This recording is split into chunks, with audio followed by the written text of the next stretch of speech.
Hi guys, 18Dap here and welcome to this match preview. It's for this Saturday's game.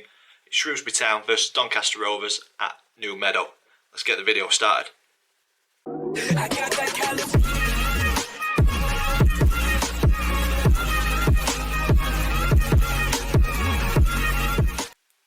So guys, welcome to the match preview. If you're an existing subscriber, welcome back to the channel. Thank you for coming back. I hope you're enjoying the content on here.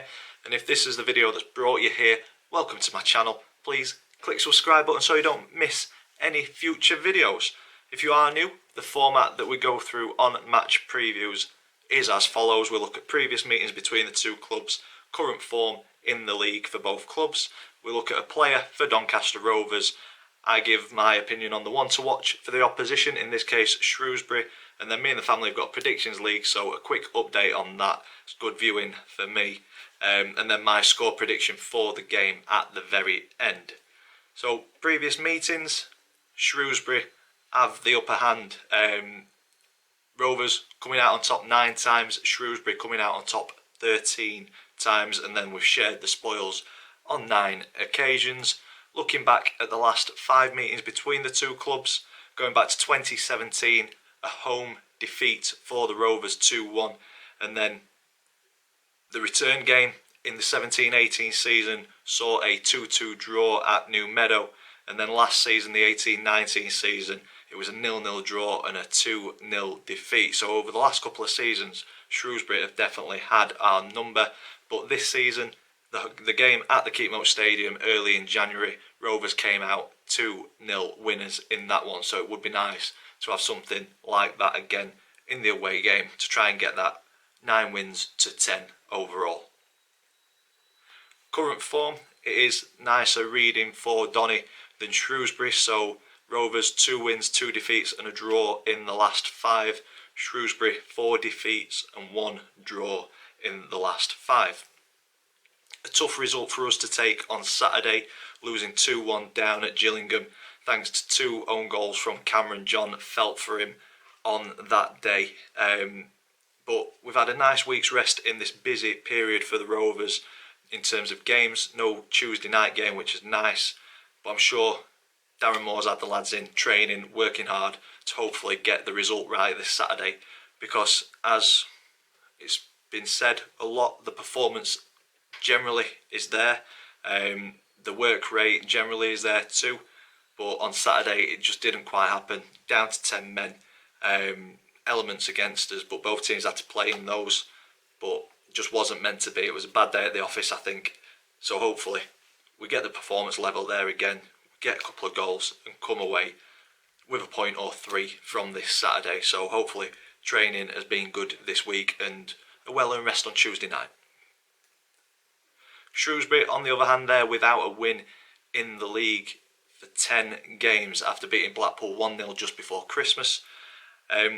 Potentially an FA Cup run could have diverted their attention away from the league, getting through to the 4th round after beating Bristol City in the 3rd round.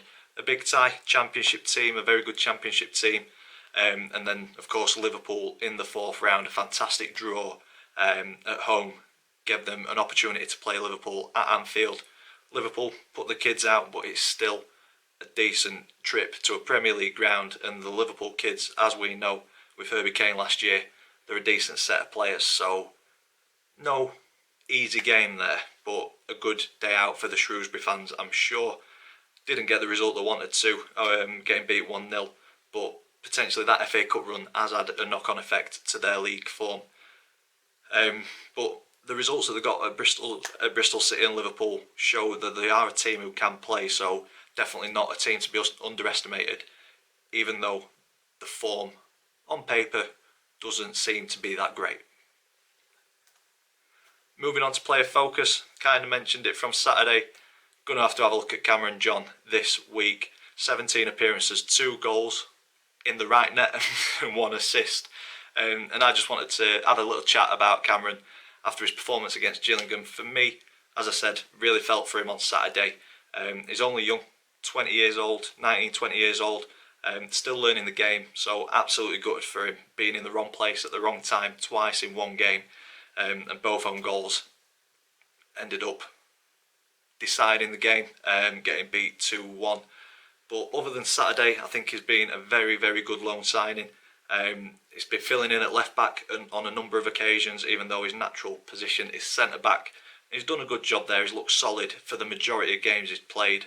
And credit to the lad, he came out on social media, apologised for his performance on Saturday. But for me, don't need to apologise on social media. Just put it behind you, get out on the pitch in the next game, and let's get a clean sheet. Just wear your heart on your sleeve, put 100% effort in, and you'll be alright with Rovers fans, in my opinion. Sometimes the ball just doesn't bounce for you. Bad things happen in a game. Just put it behind you and make sure that it doesn't happen again in the next one. As I say, 100% effort, and you're alright with me. So hopefully a clean sheet would do this lad's confidence the world of good. So if you are watching, Cameron, all the best against Shrewsbury. Just put the effort in, lad. On to the one to watch for Shrewsbury. I've gone with Sean Wally, number 7, 23 games, 2 goals, 4 assists. And with a little bit of research, Sean is Shrewsbury's top assist maker in the league with 4. And he's creating openings for Cummins up top, who is also one potentially to watch for Shrewsbury, a very good striker. And if Donny can stop the service up to him and the other strikers, I think we've got a good chance of coming away with the 3 points on Saturday. Sean is currently Shrews' joint 4th top scorer as well, so it just shows that goals have been quite hard to come by. So I think if we stop that delivery, stop the service, we've got a good chance. And with the defence that we've got, hopefully a clean sheet on Saturday. But Sean, at 32, he has got experience on his side to start creating chances and creating a bit of space for other players. So for me, Sean Wally is the one to watch on Saturday.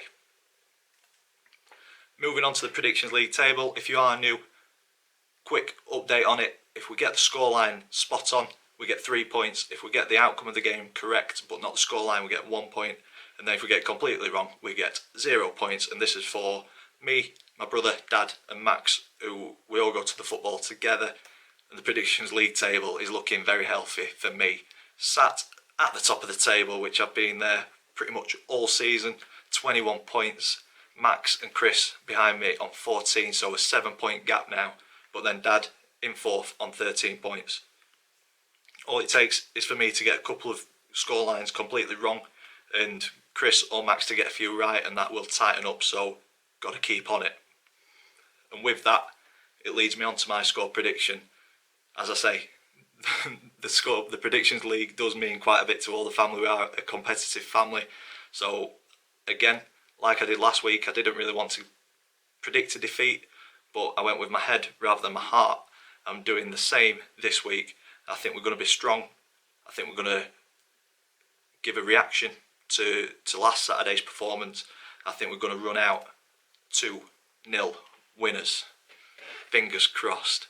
I'm going to leave that video here. If you've enjoyed it, big thumbs up for us, please. Comments in the section down below. Don't forget to click that subscribe button if you haven't already. As always, thank you for watching, and I will see you in the next one.